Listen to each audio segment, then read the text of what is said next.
प्रिय भैया बहनों, सभी को मेरा सुप्रभात। मैं आचार्य हरिओम लाला मगु शरण सरस्वती शिशु एवं विद्या मंदिर नजियाबाद से आज मैं आपको कक्षा 9 का गणित विषय पढ़ाऊंगा। कल मैंने आपको गणित में प्राकृतिक संख्या, पूर्ण संख्या, ऋण पूर्णांक, धन पूर्णांक और जीरो से महत्वपूर्ण नियम बताए थे। आज मैं आपको परिमेय संख्या के बारे में बताऊंगा। परिमेय संख्या, रेशनल नंबर। परिमेय संख्या क्या होती है? वह संख्या जिसे P/Q के रूप में लिखा जा सके, जहां P और Q दोनों ही पूर्णांक हों तथा शून्य ना हो। क्या शून्य ना हो? Q शून्य ना हो, परिमेय संख्या कहलाती है। महत्वपूर्ण नियम, पहला नियम है a/0 परिमेय संख्या नहीं है, इसे अनंत माना जाता है। अब क्यों नहीं है? क्योंकि यहाँ पर क्या है, Q का मान कितना है? 0, तो ये परिमेय संख्या नहीं होगी।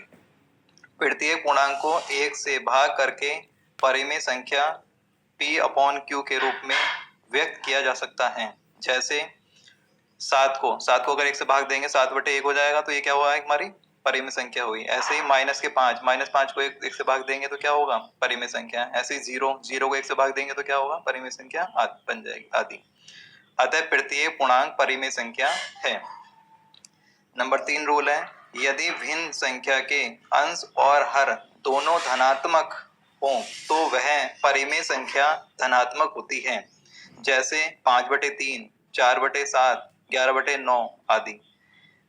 यदि भिन्न संख्या के अंश और हर दोनों में से एक भी ऋणात्मक हो तो परिमेय संख्या ऋणात्मक होती है। जैसे -3/5, -4/5, 2/-7 आदि। नंबर 5 रूल, दो पूर्णांकों के बीच अनंत परिमेय संख्या होती हैं। जैसे 0 और 1 के बीच 1/2, 1/3, 1/4 ... इसके बाद हम उदाहरण ले लेते हैं। निम्नलिखित परिमेय संख्या में से परिमेय संख्या लिखिए। P/Q के रूप में लिखिए। तो 0.4 है, 0.4 है, तो 0.4 को क्या करेंगे? हम पॉइंट हटाएंगे और एक 0 नीचे बढ़ा लेंगे, तो ये क्या हो जाता है हमारा? 4/10। तो 4/10 किसका रूप है? P/Q का रूप है। तो हम कह देंगे अतः 0.4 एक परिमेय संख्या है, क्योंकि हम इसको P/Q के रूप में लिख सकते हैं। ऐसे ही तीसरा है हमारा क्वेश्चन, 3 सही 5/8। इसमें क्या होगा?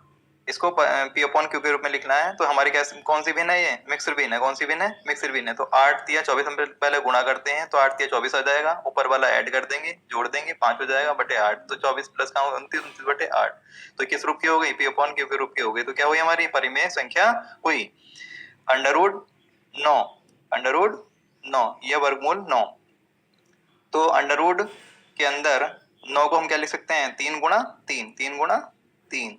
तो अगर हमारे दोनों नंबर अगर सेम है तो अंडरवुड से बाहर निकल के आता है तो 1 नंबर आता है, तो 3 आ गया। 3 को हमने किससे भाग दी थी? 1 से। तो ये किस रूप की हो गई? P/Q के। तो परिमेय संख्या हुई, क्योंकि किस रूप की है? P/Q रूप की है।